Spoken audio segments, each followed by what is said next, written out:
اعوذ باللہ من الشیطان الرجیم بسم اللہ الرحمن الرحیم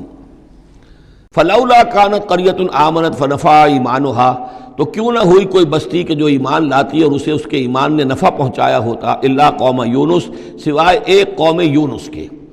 حضرت یونس علیہ السلام کو بھیجا گیا تھا نینوا کی طرف، وہاں انہوں نے دعوت دی، معاملہ وہی ہوا جو تمام رسولوں کے ساتھ ہوا ہے، قوم نے انکار کیا، سرکشی پر اڑے رہے، پھر یہ خبر دے کر اور چلے گئے کہ اب 3 دن کے اندر اندر تم پر عذاب آ جائے گا۔ محسوس ایسا ہوتا ہے کہ انہیں اجازت اللہ کی طرف سے جانے کی نہیں آئی تھی۔ رسول کا معاملہ ایسا ہوتا ہے کہ وہ اپنی جگہ کو چھوڑ کر نہیں جا سکتا جب تک کہ اللہ کی طرف سے ایکسپریس پرمیشن نہ ہو، واضح اجازت۔ جیسے ہمارے ایگزیکٹو آفیسرز ہوتے ہیں، ڈی سی ہے تو ضلع کو چھوڑ کے نہیں جا سکتا وہ بغیر اجازت کے، اس لیے کہ ظاہر بات ہے وہاں کے امن و امان کا سارے ذمہ داری اس کی ہے۔ تو نبی کا معاملہ مختلف ہے، رسول کا مختلف ہے۔ رسول کو جب کسی جگہ پر کسی قوم کی طرف کسی علاقے کی طرف بھیج دیا گیا، اب چاہے کچھ بھی ہو، جب تک کہ وہاں پر سے اجازت نہ آئے کہ اس قوم کو چھوڑ کر تم جا سکتے ہو، رسول نہیں جا سکتا۔ چنانچہ آپ کو معلوم ہوتا ہے کہ جب سیرت میں آپ پڑھتے ہیں ہجرت کے واقعات، تو حضرت ابوبکر جو ہیں، حضور نے عام مسلمانوں کو اجازت دے دی تھی چلے جاؤ مدینے، لیکن خود انتظار میں تھے کہ اللہ کی طرف سے خصوصی اجازت آ جائے۔ حضرت ابوبکر پوچھتے رہتے تھے، اونٹنیاں تیار کی ہوئی تھیں، لیکن جب تک کوئی اجازت نہیں آئی آپ وہاں سے روانہ نہیں ہوئے۔ تو ایسا محسوس ہوتا ہے کہ حمیت دین میں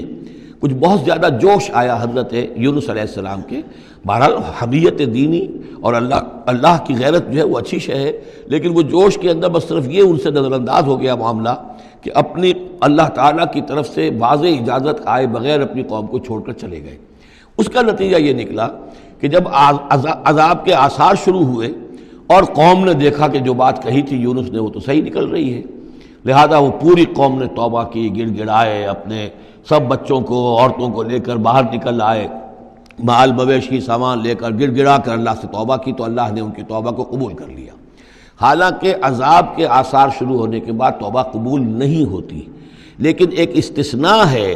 چونکہ جو رسول بھیجے گئے تھے ان رسول کی طرف سے ذرا جلدی ہو گئی اور اجازت کے بغیر وہ اپنی قوم کو چھوڑ کر چلے گئے، لہذا اس جو بھی ڈیبٹ ہوا ہے رسول کے کھاتے میں اس کا کریڈٹ ہو گیا ہے اس قوم کو، اور اس کے لیے ایک استثناء قائم ہو گئی ہے پوری تاریخ کے اندر کہ وہ عذاب کے آثار آنے کے باوجود پھر انہوں نے توبہ کی اور اللہ نے ان کی توبہ کچھ عرصے کے لیے قبول کر لی، عذاب کو ٹال دیا۔ فلولا کانت قریۃ آمنت فنفعها ایمانها الا قوم یونس، تو کیوں نہ ہوئی کوئی بستی کو جو ایمان لے آتی، یعنی عذاب کے آثار شروع ہونے کے بعد اور پھر اسے اس کا ایمان لانا مفید ہوتا، سوائے قوم یونس کے۔ لما آمنوا، جب وہ ایمان لے آئی قوم، کشفنا عنہم عذاب الخزي فی الحیات الدنیا، ہم نے کھول دیا ان سے، ہٹا دیا ان سے دنیا کی زندگی میں وہ رسوا کن عذاب، ومتعناہم الی حین، اور ایک وقت معین کے لیے ہم نے انہیں اور مہلت دے دی، ایک فریش لیز آف ایگزسٹنس ان کو عطا کر دیا۔ وَلَوْ شَاءَ رَبُّكَ لَآمَنَ مَنْ فِي الْأَرْضِ كُلُّهُمْ جَمِيعًا، اور اگر آپ کا رب چاہتا ہے نبی صلی اللہ علیہ وسلم تو جو بھی زمین میں ہے سب کے سب ایمان لے آتے۔ یہ باتیں سورہ انعام میں بہت یعنی شد و مت کے ساتھ آ چکی ہیں، وہ ذروہ سلام ہے اس موضوع کا کہ آپ کے دل میں کتنی بھی خواہش ہو کہ یہ سب لوگ ایمان لے آئیں، لیکن یہ کہ اللہ تعالیٰ نے تو ضابطہ رکھا ہوا، جو طالب حق ہوگا اسے حق ملے گا،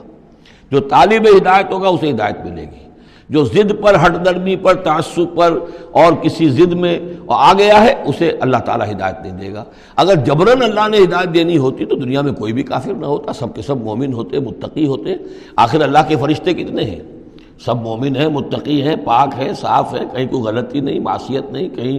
لا یعصون اللہ ما امرہم ویفعلون ما یؤمرون، وہ جو بھی کچھ انہیں حکم ہوتا ہے بجا لاتے ہیں اللہ تعالیٰ کے احکام، کسی حکم کی نافرمانی نہیں کرتے۔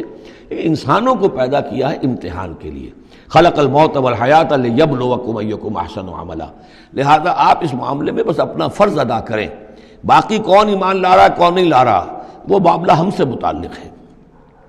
وَلَوْ شَاءَ رَبُّكَ لَآمَنَ مَنْ فِي الْأَرْضِ كُلُّهُمْ جَمِيعًا، اگر اللہ چاہتا، آپ کا رب چاہتا تو یقیناً زمین میں جو ہے سب کے سب ایمان لے آتے۔ أَفَأَنْتَ تُكْرِهُ النَّاسَ حَتَّى يَكُونُوا مُؤْمِنِينَ، تو کیا آپ لوگوں کو مجبور کر دیں گے کہ وہ ضرور ایمان لے آئیں؟ یعنی آپ اپنے آپ کو بھی ہلکان کر رہے ہیں، آپ نے دن رات ایک کیا ہوا ہے، آپ ہر وقت اس جد و جہد میں ہیں، پھر آپ کو یہ بھی اندیشہ رہتا ہے کہ کہیں میری طرف سے کوئی کوتاہی تو نہیں ہو رہی ہے، جیسے کہ سورہ اعراف کے اندر فَلَا تَكُنْ فِي صَدْرِكَ حَرَجٌ، آپ کے دل کے اندر یہ تنگی نہیں ہونی چاہیے، آپ اپنا فرض ادا کر کے اپنے آپ کو سبکدوش سمجھیے۔ وما کان لنفس ان تؤمن الا باذن اللہ، اور کسی جان کے لیے ممکن ہی نہیں ہے، کسی انسان کے لیے کہ وہ ایمان لائے مگر اللہ کے اذن سے۔ وَيَجْعَلُ الرِّجْسَ عَلَى الَّذِينَ لَا يَعْقِلُونَ، اور جو عقل سے کام نہیں لیتے اللہ تعالیٰ ان کے اوپر تو گندگی مسلط کر دیتا ہے۔ قُلِ انظُرُوا مَاذَا فِي السَّمَاوَاتِ وَالْأَرْضِ، کہیے ان سے کہ دیکھو جو آسمانوں اور زمین میں ہے اللہ تعالیٰ کی آیات ہیں،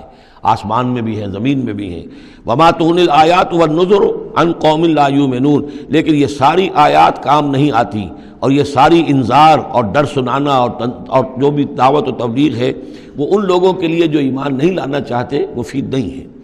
فَهَلْ يَنْتَظِرُونَ إِلَّا مِثْلَ أَيَّامِ الَّذِينَ خَلَوْا مِنْ قَبْلُ، یہ لفظ ایام آگے ایام اللہ، تو کیا یہ منتظر ہیں اسی طرح کے دنوں کے جیسے کہ دن اس سے پہلے آئے ہیں؟ قُلْ فَانْتَظِرُوا، وہ دن جو آیا تھا قوم نوح پر، اور وہ دن جو آیا قوم ہود پر اور قوم صالح پر۔ فَهَلْ يَنْتَظِرُونَ إِلَّا مِثْلَ أَيَّامِ الَّذِينَ خَلَوْا مِنْ قَبْلِهِمْ، تو کیا یہ اسی طرح کے دنوں کا انتظار کر رہے ہیں، اسی طرح کا دن ان پر بھی آ جائے جیسا کہ ان پر آیا تھا جو ان سے پہلے تھے؟ قُلْ فَانْتَظِرُوا إِنِّي مَعَكُم مِّنَ الْمُنتَظِرِينَ، تو کہہ دیجئے کہ اچھا انتظار کرو، میں بھی تمہارے ساتھ انتظار کر رہا ہوں۔ ثُمَّ نُنَجِّي رُسُلَنَا وَالَّذِينَ آمَنُوا، پھر ہم نجات دیتے رہے ہیں اپنے رسولوں کو اور اہل ایمان کو۔ كَذَلِكَ حقاً علینا ننجی المومنین، بالکل اسی طرح ہمارے اوپر حق ہے، واجب ہے کہ ہم اہل ایمان کو نجات دیں۔ حضرت نوح کے ساتھ جو ایمان لائے وہ ان کے ساتھ کشتی میں بچا لیے گئے، حضرت ہود پر جو لوگ ایمان لائے ان کو بچا لیا گیا، حضرت صالح پر جو ایمان لے آئے وہ ان کو بچا لیے گئے، اور عمورہ اور صدوم کی بستیوں میں سے کوئی ایک بھی نہیں نکلا ایسا خوشبخت کہ جو وہاں سے اپنی نجات کا سامان حاصل کرتا، سوائے حضرت لوط اپنی دونوں بیٹیوں کو لے کر نکلے ہیں، ایک متنفس بھی نہیں تھا وہاں، ان کی اپنی بیوی بھی پیچھے رہ گئی ہے۔ قُلْ يَا أَيُّهَا النَّاسُ إِن كُنتُمْ فِي شَكٍّ مِّن دِينِي، اب یہ بڑا ایک فیصلہ کن سا انداز خطاب ہے یہاں، کہہ دیجئے اے نبی، اے لوگو، إِن كُنتُمْ فِي شَكٍّ مِّن دِينِي، اگر تمہیں میرے دین کے بارے میں کوئی شک ہے، یعنی تم مجھ پر دباؤ ڈال رہے ہو کہ میں تمہارے دین کی پیروی کروں، تو تمہیں کچھ شک ہے شاید میرے بارے میں کہ میں اپنے دین پر پوری طرح جازم نہیں ہوں، پوری طرح قائم نہیں ہوں، شاید مجھے اس کے اوپر پورا وثوق حاصل نہیں ہے، یہ جو تم محنت کر رہے ہو، مجھے جو ہے مجھ پر دباؤ پریشرائز کر رہے ہو مجھے۔ قُلْ يَا أَيُّهَا النَّاسُ إِن كُنتُمْ فِي شَكٍّ مِّن دِينِي فَلَا أَعْبُدُ الَّذِينَ تَعْبُدُونَ مِن دُونِ اللَّهِ، تو میں ہرگز نہیں پوجنے والا ان کو جن کو تم پوجتے ہو اللہ کے سوا۔ وَلَٰكِنْ أَعْبُدُ اللَّهَ الَّذِي يَتَوَفَّاكُمْ، بلکہ میں تو پوجوں گا اور پرستش کروں گا اسی اللہ کی جو تمہیں قبض کرے گا۔ وَأُمِرْتُ أَنْ أَكُونَ مِنَ الْمُؤْمِنِينَ، اور مجھے حکم ہوا ہے کہ میں ایمان لانے والوں میں سے ہو جاؤں۔ وَأَنْ أَقِمْ وَجْهَكَ لِلدِّينِ حَنِيفًا، اور اے نبی آپ تو اپنے چہرے کو سیدھا رکھیے دین حنیف کی طرف، دین کی طرف حنیف ہو کر، یکسو ہو کر۔ وَلَا تَكُونَنَّ مِنَ الْمُشْرِكِينَ، اور ہرگز نہ ہوئیے ان مشرکوں میں سے۔ وَلَا تَدْعُ مِن دُونِ اللَّهِ مَا لَا يَنفَعُكَ وَلَا يَضُرُّكَ، اور مت پکاریے ہرگز اللہ کو چھوڑ کر ان ہستیوں کو جنہیں یہ پکار رہے ہیں جو نہ نفع پہنچا سکتی ہیں اور نہ نقصان۔ فَإِن فَعَلْتَ،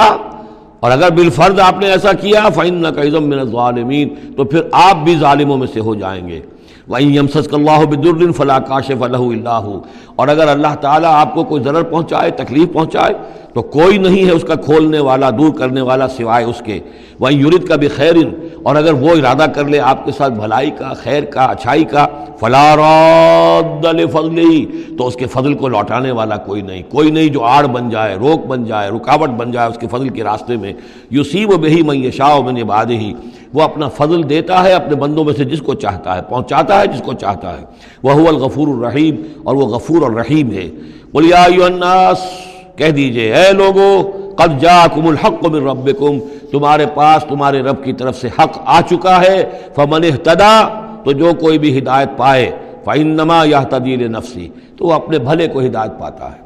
اس کا فائدہ اسی کو ہوگا، عاقبت اس کی سنورے گی، اللہ کی رحمت اس کے شامل حال ہوگی۔ وَمَنْ ضَلَّ،